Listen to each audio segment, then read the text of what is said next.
been a couple minutes here. I know some people will continue to trickle in, but we are, without further ado, going to get started. I am so thrilled to get to, have this webinar today with you all. She Should Run is really excited to be co-hosting this event with United We to bring you our webinar, Economy and Me, How Equality Starts With Us. So let's get started. Some reminders as we begin. This session is being recorded and will be available on our website at a later date following the webinar. Closed captioning is also available using the CC box at the bottom of your screen, and we have ASL interpreters joining us today. We would love to invite you to continue to chat throughout our conversation today. Please make sure it's set to everyone, and we're really excited to see the lively discussion that's going to happen. Additionally, if you have any questions for our speakers, please use our Q&A box to submit your questions. We will try to answer as many of them as we can at the end of our discussion, time permitting, of course. And last but certainly not least, you'll have an opportunity to complete an evaluation at the end of our webinar to provide some feedback on how we did today. We are really grateful for any and all feedback that you can provide and will be used to continue to craft our future offerings. My colleague Amanda here has dropped that link in the chat. So before I hand it off to our incredible moderator, Rachel, I'm going to go over our agenda for today. So we are going to, after this, I'm going to kick it off to Rachel Chamberlain, our moderator, to give a brief overview of She Should Run and our work on the issues right now. Then we are going to meet our incredible speakers and have this really rich discussion with them, as well as answer some of your questions. And to wrap it up, we'll get to share some next steps that you're able to take with She Should Run. I am really honored here to get to introduce our moderator, Rachel Chamberlain.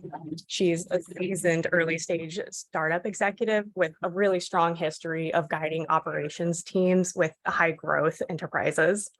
In her most recent role, she served as the vice president of business operations at Alloy. And prior to that, Rachel held leadership roles as the head of private wealth management and director of operations at Ellevest. She holds an MBA from Chicago Booth and a BA from Providence College. And She Should Run is especially lucky to have her as a national board member with our organization. So without further ado, I'm going to hand the reins over to Rachel here.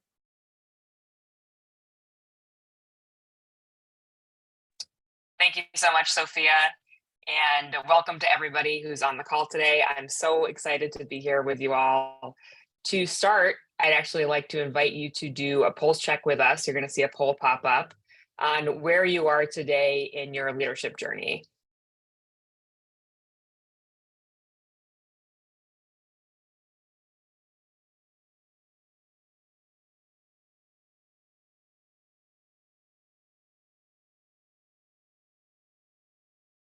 Okay, excellent. I see those responses coming in. And it looks like, folks are really across the board here, which is excellent news. We're so excited to be on this journey with you. You're in the right place today to talk about these issues with us. So welcome to the conversation. Let's dive in and talk about, first of all, why are we here talking about women and the economy today? The answer is really because the research told us we needed to. As Sophia mentioned, She Should Run focuses on getting more women to consider a run for office. That's the area you can see at the top of this funnel on the slide. That's the area that She Should Run is really focused in. And so staying on the pulse of what will encourage women to run for office is really critical to the work that the organization does. And earlier this year, She Should Run released a comprehensive study to understand what motivators exist that would increase the pool of women considering a run for office. And while the field as a whole who does this work knows a whole heck of a lot about why women don't run for office, we knew that if we wanted to reach huge numbers of women fully representative of the diversity of this country, we needed to get into the weeds on what women from all different backgrounds would find motivating about elected leadership and actually decide to run. And so as we all know, the research came back. You can see it in the chat there. Women aren't a monolith, so the research is nuanced and dense, but there was one through line that came through loud and clear, that if we want to continue to reach women who aren't already thinking about elected office, we have to lean into the conversations they're already having about issues that matter to them most. And so that came through like really loud and clear in the research. So we looked at the leading research in the field on what issues matter most to women and landed on 5 key issues like climate change, reproductive health, gun violence.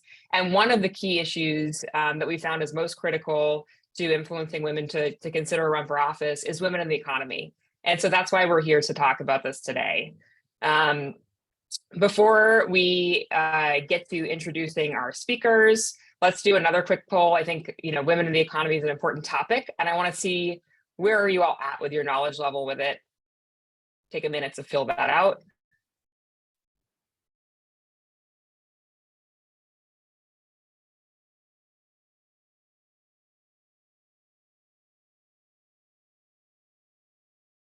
Okay, so varying degrees of familiarity with the topic of women and the economy. And I think there will be something to learn for everybody here. And I'm super excited to introduce our speakers as we do that. So without further ado, let's welcome our panelists. Wendy Doyle, the president and CEO of United We, who graciously is co-hosting this with us, is here joining us. The Honorable Rosie Rios, 43rd Treasurer of the United States. Shannon Herbert, Executive Vice President of Inclusive Credit at Stratify. We have this incredible lineup of panelists with us, and I'd like to invite each panelist to briefly introduce themselves and share their connection to the topic. So Wendy, would you start by please introducing yourself to our audience? Thank you, Rachel. It's great to be here, and I'm honored to be a panelist with Rosie and Shannon. I am president and CEO of United We, and we are, as you mentioned, a proud supporter of today's conversation. And our organization at our very core is an evidence-based, research-driven organization, and we utilize that research highlighting economic opportunities for women and then get to work and advocate in a nonpartisan manner for all women. I've been in this position for 10 years and just have had the honor to work on our mission of advancing women's economic and civic leadership. And I'm in constant communication with decision makers, community leaders, policymakers, just all trying to understand what the challenges are, but really looking for solutions at the local, county, and state levels. I'm particularly drawn to this topic of economy because our economy can't function without women's participation, particularly in the labor force. So that's a highlight for me. And we're constantly as an organization, as the leader, really trying to recognize and understand what those barriers are. I really believe that together, when we understand what the barriers are, that we can advance women more economically by coming up with some unique solutions. United We has worked on over 27 evidence-based research studies. We have been successful in enacting 23 laws, 9 executive orders, and 25 administrative actions for all women and their families. And as our national influence grows, we're positioning United We as a model, not only in the Midwest, but beyond. Happy to be here today. Thank you so much. I appreciate it, Wendy. Rosie, would you please introduce yourself briefly to the audience? Sure, thank you, and thrilled to join Wendy and Shannon today as a panelist. Rosie Rios, 43rd Treasurer of the United States. My background is in real estate finance. That was pretty much the focus before I joined the Treasury Federal Reserve transition team at the height of the financial crisis in the fall of 2008. So we could probably all remember how scary that was. In addition to that, I think I'm the only person in the world who served on that transition team, plus both terms of the Obama administration, plus the Biden Treasury transition team in the fall of 2020 to 2021. And then most recently, I was appointed as chair of America 250, which is the congressional commission that's planning the nation's 250th anniversary in 2026. So what I love about this particular webinar is it's focusing on my kind of core personal interests in addition to my professional interests. So since leaving the administration, I launched a nonprofit called Empowerment 2020, now Empowerment 2026. And and has two areas of focus. One is it supports the physical representation of historical American women. We'll get into that a little bit more later. And then also supporting women in positions of money and power. So I focus on that because if you look at any of the economic and social indicators and political indicators, women tend to flatline, usually in the 20% or so level, which is very disappointing. And so if you would have known me 15 years ago, it's not that I didn't think these things were important. It's just something that I wasn't focused on. And it was really my time in Treasury that caused me to be what I call an accidental feminist, accidental educator, accidental historian. And it is what I live and breathe for today. In my other life, I'm also on several boards, including Ripple, Fidelity Charitable, and American Family Insurance. I'm also a pre-IPO consultant, and I'm on several investment reality shows. Unicorn Hunters is one, and then I'm also a featured co-host with Meet the Drapers with Tim Draper. So love my life, but it took a while to really kind of find my passions at the ripe young age of 58 years old, but thrilled to be here and share those perspectives. Thanks so much, Rosie. I'm looking forward to what you have to share with us as we go through the questions in a few minutes. Shannon, would you please introduce yourself to the audience as well? Absolutely. And good afternoon, everyone. I'm so happy to be here with you all today and share this stage. And I'm so looking forward to this conversation. My name is Shannon Herbert. As mentioned, I'm EVP of Inclusive Credit with Stratify. Stratify is a financial technology solutions firm, if you will. We create solutions for bankers to help them identify where bias is showing up in their decision making.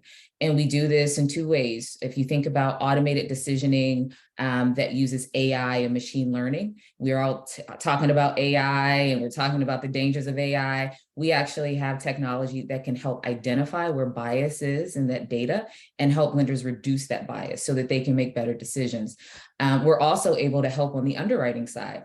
And we'll be doing that with a cohort that I'll talk a little bit about later on in the conversation. But we're able to help lenders make better decisions through their underwriting processes and changing their guidelines and their policies so that they can expand their footprint and let the flow of capital or have capital flow into communities that have been underinvested and under-resourced for far too long.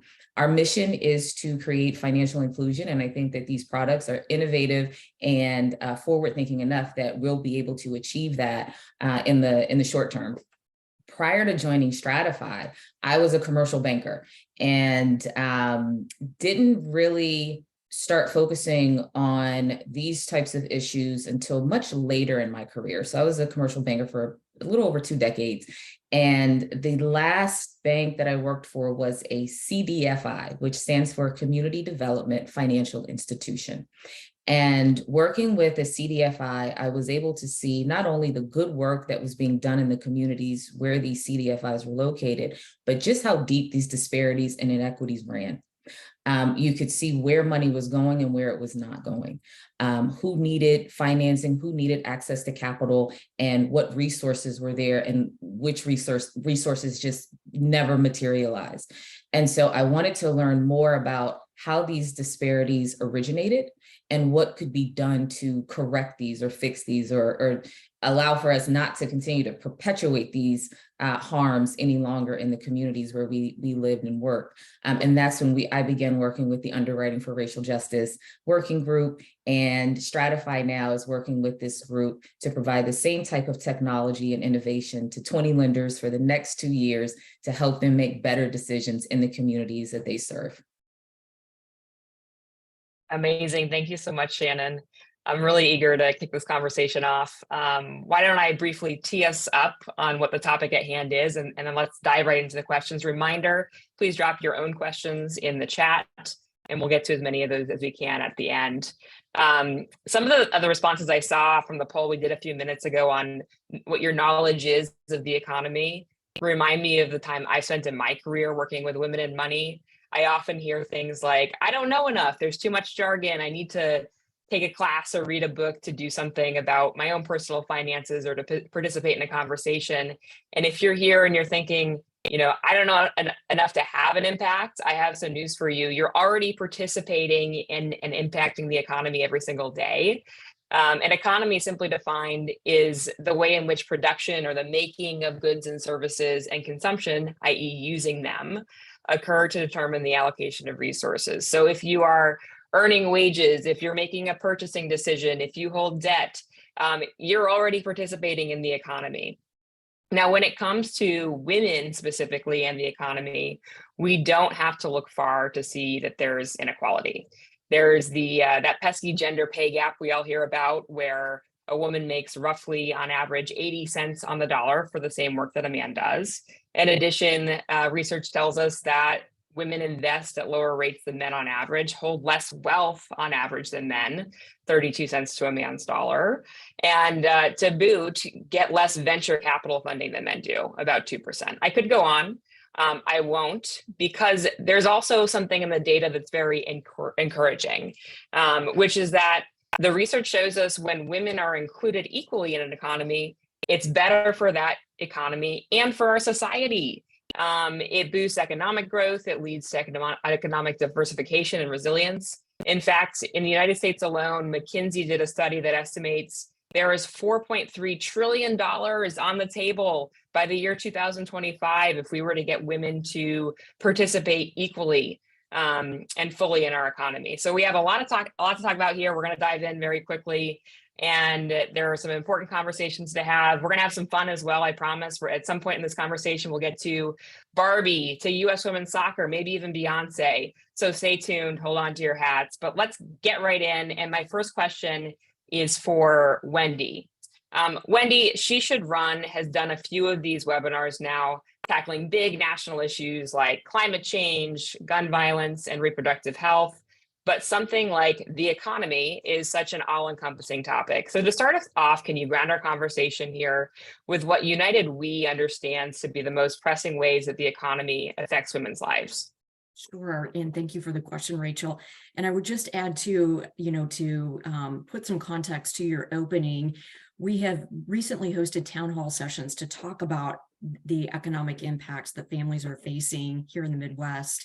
And one of the key things from that discussion is that women aren't comfortable talking about the economy with their peers, their friends, their family, whereas men are really skilled at it. So I do think the more comfortable that women get with talking about money and finances and with the economy, we can get more comfortable and see where we can fit in. But just to level set on some of the context that we are seeing in particular, of course, we saw the benefits of the summer highlights, if you've mentioned, with Beyonce, Taylor Swift, the Barbie movie, really contributing to the economy. It was the summer of women.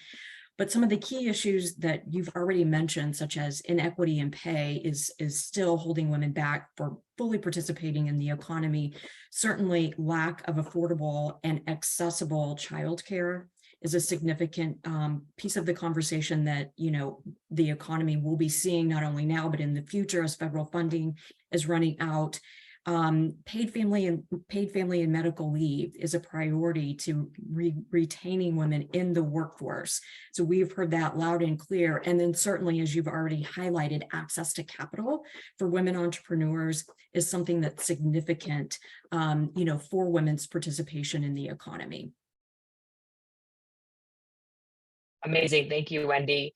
My next question is for Rosie. Rosie, during your tenure as Treasurer of the United States, you led this major push for greater female representation on our currency. Many in our audience may be familiar with this. Your efforts to replace Andrew Jackson with Harriet Tubman on the $20 bill, plus a series of quarters featuring Maya Angelou, Sally Ride, Anna Mae Wong, Nina Otero Warren, Wilma Mankiller. Really incredible work. Can you tell us how this came about and what motivated you to push for that change? Yes, of course, it's my favorite question in the whole world. So, as I mentioned, my background's in real estate finance. When I came into the Treasury transition team in the fall of 2008, I thought it was going to be kind of a 4-month stint. And here I am 15 years later, still doing what I need to do.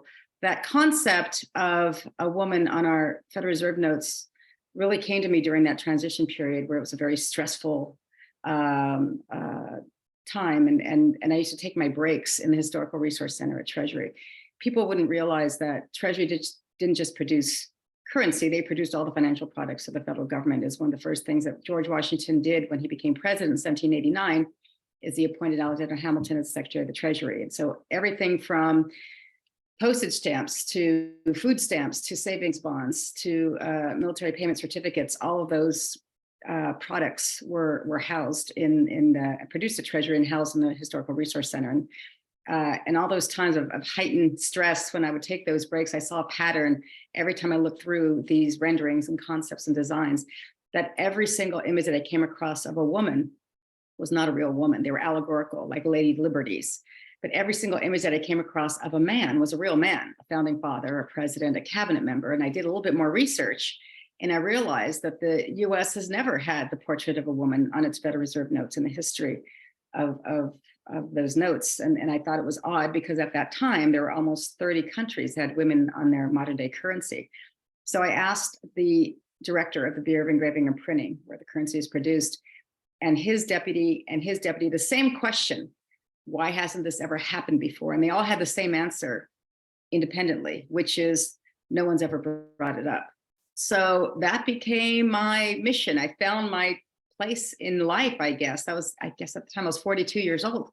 And that's when it really hit me that, as the leader of the free world, the oldest democracy in the world, if the point of currency is, in addition to facilitating commerce, but also institutionalizing our history, if you look at around the world, you always see usually see a very important person on the front and a very significant monument, edifice, or event on the back. This is the way we institutionalize our history.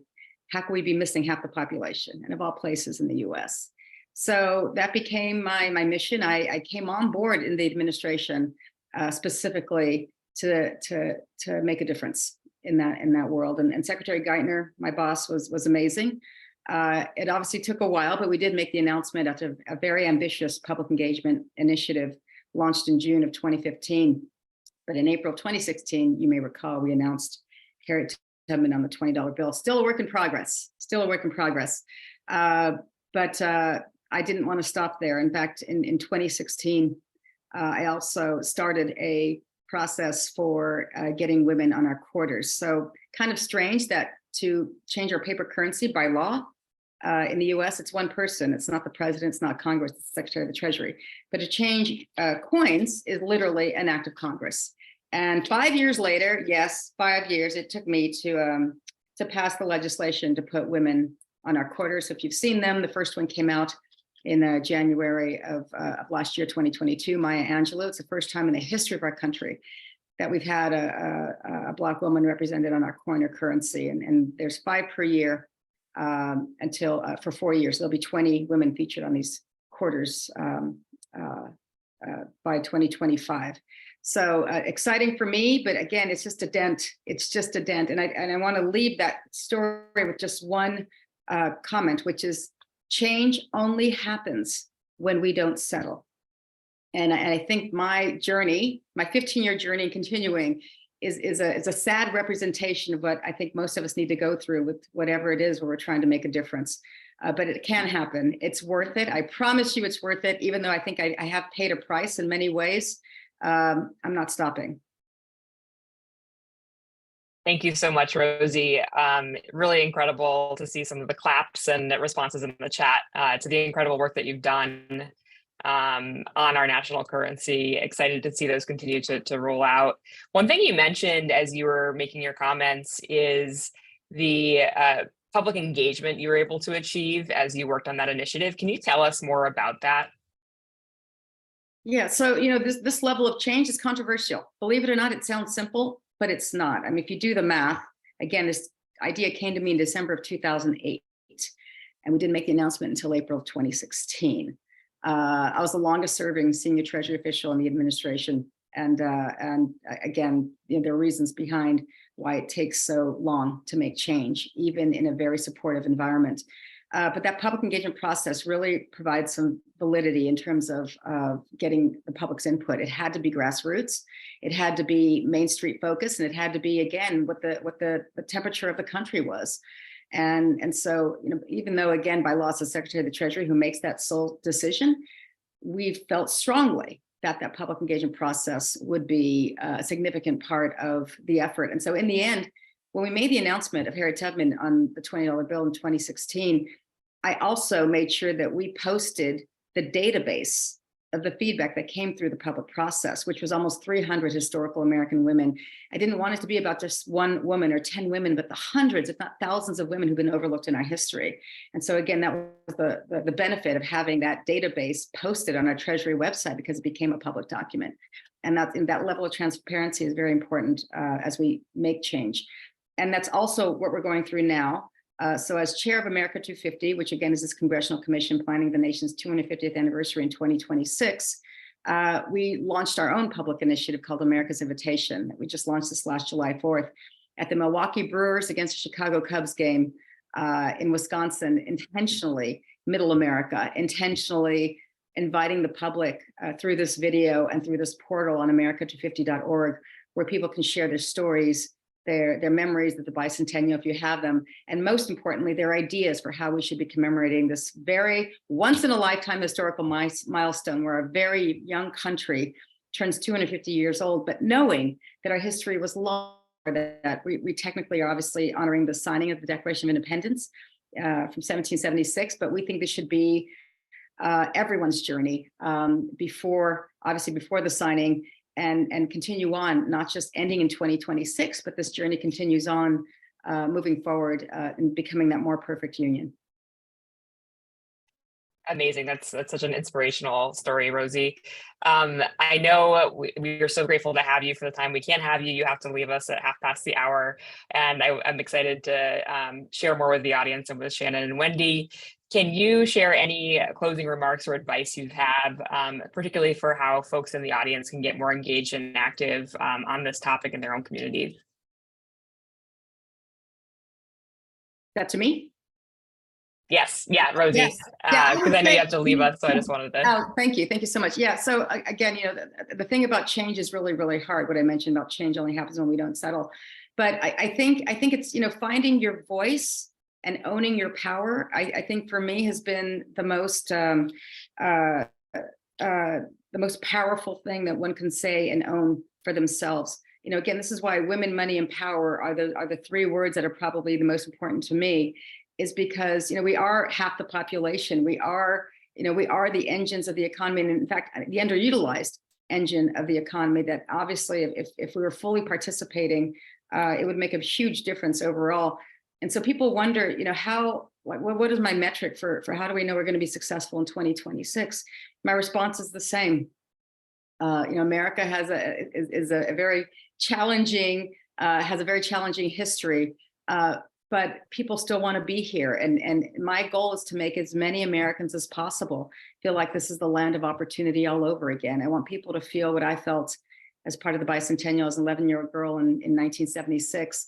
And especially for this next generation, especially my kids. My daughter's 23, my son is 27. How can they love their country, but also understand that change is still necessary and that we have a lot more work ahead of us to evolve. We still have to evolve.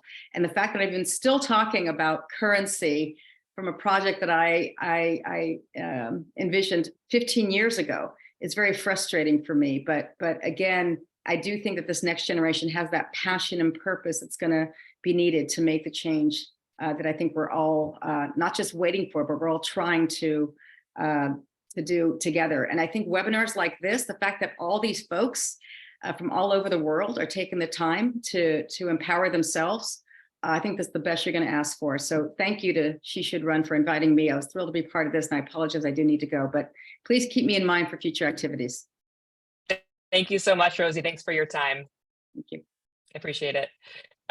Moving on, I'd like to hear from Shannon next. I have a question for you, really about financial inclusion, which is something I know is near and dear to the work that you do. According to a 2023 UN report, access to financial institutions and accounts is vital for women's economic security and autonomy.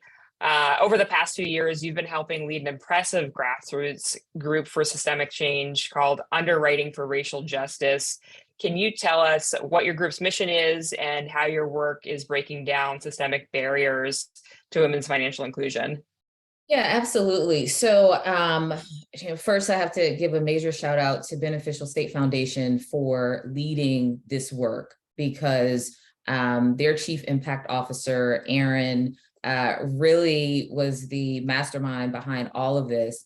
When she's in a room and everyone's talking about access to capital, but they were all CEOs in the room talking about access to capital. And she said, well, where are the underwriters? Where are the people that are actually underwriting the loans? Why aren't they here? And she called me one day and said, listen, I want to start this thing. Will you join me? And absolutely, I said yes. My career had been in the credit and risk space in traditional commercial bank settings. And now at this point, I was chief credit officer at a CDFI, a community development financial institution. And as I was getting deeper in my learning journey, just being in that space, this was the perfect opportunity to join forces with other like-minded individuals so that we could try to figure out what these barriers were and how to remove those barriers so that we could get more money into the hands of people that really needed it. So we started this journey back in 2021. And while we were learning together and from each other, we were watching real time the country go through a pandemic, the racial awakening or reckoning that we had in this country, PPP, stimulus, everything just coming together at once. And so you could see the disparities play out in real time in front of you while we were working together to try to figure things out. And so what came from that initial engagement is this 2-year pilot program that we launched and put this whole thing together. Spent a year putting it together, where we said, okay, what needs to happen at the financial institutions in this country to make it such that the people that typically are not approved for credit, and that means women, people of color, new Americans, so anyone that is typically left out of this decision making, how can we make sure that they have room at the table, that they're being considered, and that they have the resources that they need to be successful once they are given that financing? Because I think you said it here, a lot of people don't talk about the economy and finances, and they don't know financial terms. I hate to say it, some of that is by design. And so we have to understand where those knowledge gaps are and fill in the blanks for our customers, fill in the blanks for our communities. And that's what this initiative is going to accomplish. We set out to do that. We're going to accomplish that with these 20 lenders. When we announced the program, it was funny. We spent all this time putting this together. Me and 3 other ladies put all this together. And once we finished, we said, okay, well, maybe 10 lenders will show up and apply. We had 40 lenders come to the table to say, we are committed to changing something in our underwriting practices because we know that we're probably not doing a great job reaching these communities that you're talking about, that we've been trying to reach. Some of the banks that are part of this initiative have already done really great things.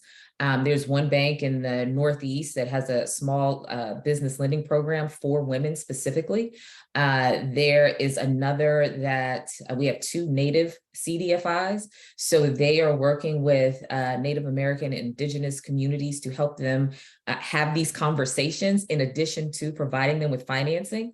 We have another that helps refinance low wealth borrowers out of predatory loans. So they set up specifically to refinance payday loans, title loans for some of our most vulnerable communities. So these are the folks that are doing really great work all over the country. And now we've got them all in one place, and we're going to help them to do more of this good work and then show the results over this 2-year period. So we'll be able to track performance, we'll be able to track impact, that will hopefully influence the larger organizations to borrow from us and implement that into their underwriting and their loan policies. That's such incredible work, Shannon, especially as somebody who's worked in financial services, knowing how slow moving some of these initiatives can be, the speed at which you're doing this, and the fact that you're getting data back to inform future decision making is really critical. So just as important as financial institution inclusion is for women, another important aspect that I want to talk to Wendy about is inclusion in childcare and inclusion in the labor force, which is something you touched on earlier, Wendy. So when the pandemic first hit America, a $24 billion package was approved to keep childcare centers afloat throughout the COVID-19 pandemic. And now those funds are mere days from expiring, which would force tens of thousands of children tens of thousands of childcare programs across the country to shut down. And that means that roughly 3 million kids could lose their childcare. Can you dive deeper into how, if Congress fails to act on this, mothers will be disproportionately affected? We are very concerned, as the pandemic really highlighted women's labor participation because of the childcare challenge. So the fear is, are we going to fall back? And now we have really accelerated women's labor participation back to what it was, if not exceeding where we were pre-pandemic.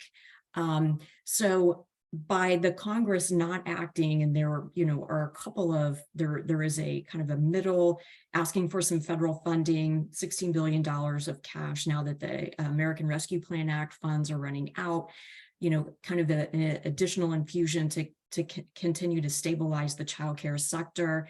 But then it's, beyond that, we need to be looking at what some stability is for the childcare industry. This is a industry that is primarily led by women as business owners. It is primarily a women-driven workforce and a women of color workforce. So just by that, we need to pay attention to this industry. But the fear is, if with the potential childcare closures, we have the potential to fall back to what we were during the pandemic, which, the labor force participation during the pandemic was what it was in the year 1987. We fell to that low. So this is critical at this moment in time to get this, kind of intermediary federal funding to stabilize the industry. But we must work together, and it's going to take not only, congressional action, but public-private partnerships, some innovation, creativity to really solve the childcare challenge. Thank you so much, Wendy. Shannon, I'd like to ask you the next question, kind of going back to your work that you're doing around lending practices. Your work to transform bank lending practices to have more equal standards not only helps individuals who are seeking out a loan, but it definitely has a ripple effect on the whole community. Can you tell me more about the ripple effect in communities when individual women are given equal access to financial power? Yes, and I want to come back to something that Wendy said earlier in her remarks about childcare, if that's okay for just a quick second. Please. Yeah, so I just want to second everything that was just said here. I serve as board chair for a nonprofit in Washington, D.C. called Beacon House. We provide after-school education enrichment programs for children living in an affordable housing community. And without Beacon House being there, those families would not have after-school care for their kids. And we keep them engaged through sports programming. We have a writing program. We have music. We have arts. There are tons of things for the children to be involved in. And there's also a mental health component to the programming that we offer, because we know a lot of our kids, there were some challenges during the pandemic, and we recognized that, and we wanted to make sure that those resources were available for the children as they were coming back to school and as they were coming back to our facilities. And so I think that having these conversations around childcare and what it looks like, and the support that it provides, not just to the families, but to the children that are in these programs, is really critical to the conversation. So I just wanted to add that, given my involvement with Beacon House over the last 5 years now. But so going back to the question about the ripple effect, let's go back for a second. The Equal Credit Opportunity Act was passed in, I think, 1974. Prior to that, women could not go into a bank and get a checking account or a loan without their husband signing on or giving permission, or, so a woman was not able to do that on her own. And I think about all of the women that I know in my family, that everyone here has in their families, and women that we know or may not be widely known, that did so much prior to the passage of the Equal Credit Opportunity Act with so little in their communities. How many women did we know that provided shelter or provided housing or started small businesses without having this economic power or financial freedom or even knowing anything about finances? They just got it done, because that's what we do. We take very little, stretch it, and make it work. We have always done that. So I think that if we allow that the financial freedom or the access to capital to open up to women, I think that what we'll be able to do is, I mean, it's exponential, if you think about what we've already been able to accomplish with so little. I think about, the Black women specifically being the largest demographic of new business owners in this country. They start more new small businesses every year, yet 61% have to self-fund. Why is that, right? Because now you're talking about a group of women that can employ others. They can pour into their communities when they're able to generate wealth for their families.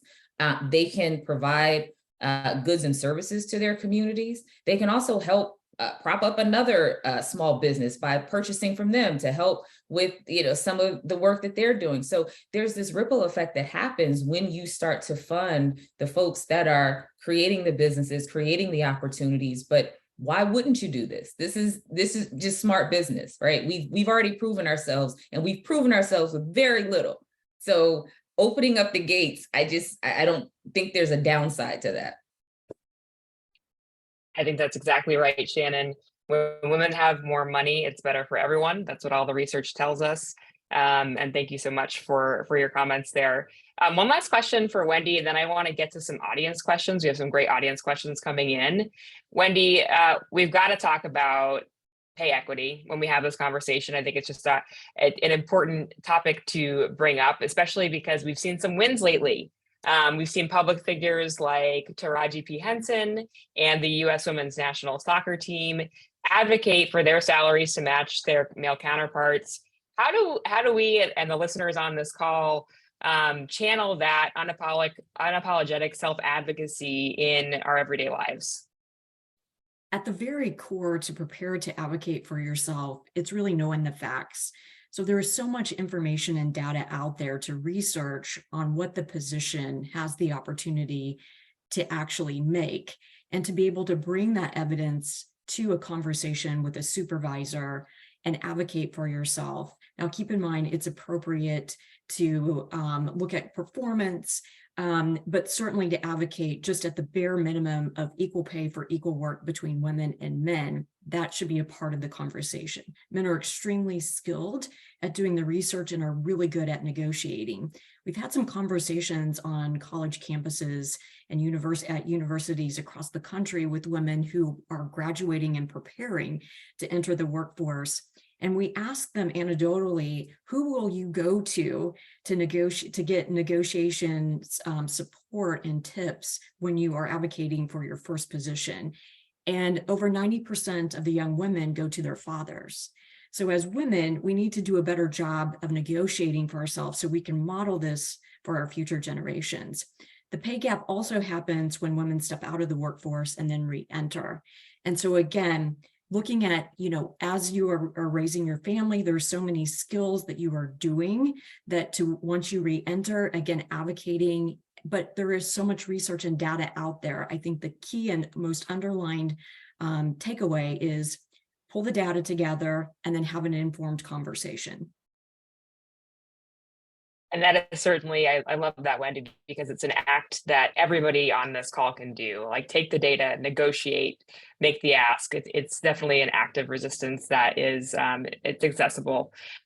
Speaking of which, the questions that we have coming in, I love because they're very action oriented. It seems like the audience is very interested in taking next steps in their own communities and having conversations in their communities. And so I'm going to open these questions to both of you, Wendy and Shannon. I think the audience would really benefit from your thoughts. Here's a question. What are the top 3 things women can do in any professional or economic position to help close the equality gap for women? Go ahead, Shannon. Okay. Well, I would say first, attending webinars like this where we can have dialogue and ask these questions and really start that flow of education, because I was serious when I said that a lot of these things are kept from us by design. There's a book that Emily Flitter, New York Times reporter, wrote called The White Wall: How Big Finance Bankrupts Black America. In the book, she says, and I'm paraphrasing, that the financial services industry relies on the fact that you don't understand the financial services industry, right? So if you don't understand, then you can't ask questions. And you want to, and many of us don't ask those questions because we don't want anyone to know that we don't know what it is that we're signing away for, right? I don't fully understand these terms, but it sounds good, so I'm going to sign it. Or I don't fully understand this financing package, but I need the money, so I'm going to go ahead and sign it. These are opportunities for us to ask questions. So I would say closing those equality gaps comes with the asking of questions and saying, I don't get it, I don't understand, let's figure it out, help me get there. That's part of the program that we put together for our lenders, our lender pilot program. The lenders have to provide technical assistance to the borrowers that are coming into their banks. We have to be able to monitor how that assistance works, how they're engaging with their communities. Do your borrowers understand the terms that you're giving them? And are they comfortable with those terms? And is everyone going to be in compliance at the end of 12 months when you go to review them? That's part of this dialogue that we need to have, the education, but also the meeting people where they are and making sure that everyone has the same access to education, but the ability to ask those questions. Rachel, I would just add, a couple of things. One, programs like She Should Run, we need more women running for elected office to advocate for the economic issues that women and their families are addressing. United We has, kind of a pipeline, a feeder to She Should Run. We have an initiative called the Appointments Project, which helps to get women appointed to boards and commissions at the city, county, and state level. So again, having women's voices, really advocating for the issues is critical. Particularly in the workplace, one of the most significant policies that we have told women that they need in place, and so many companies and businesses across the country don't have, is a paid family leave policy in place, not only for the birth or adoption of a child, but also as we mature in our careers to be able to have elder care opportunities and still be able to keep your job. So I think advocating for some critical policies in place. And then the third thing is really women supporting women, encouraging them to run for office, encouraging them to seek that entrepreneurship opportunity. Women supporting women can go a long way. And then the final point is show up and vote. I think we have a responsibility at this moment in time as women, are strong in the economy. We have a voice and we need to exercise it. Amazing. I love that. Another thing that's coming through loud and clear, and we've already shared a few resources with the audience, but folks want to know, what resources can I go access? What would you recommend to stay up to date on what's going on for gender equity and how we can advocate more? Do you have any favorite resources that you would share with the audience? I would say, there is so much research. Certainly United We has invested in a lot of research studies that are accessible on our website. And, if women start to get more comfortable with reviewing the data, feeling confident and having more informed conversations, certainly not only in the workplace, but as they're advocating for issues that are important to them, to sit down with a policymaker, having that research and data really inspires and informs a good conversation. So I'm a big proponent of research. There is so much information out there that you could just Google whatever economic issue that you are interested in and can arm yourself with information.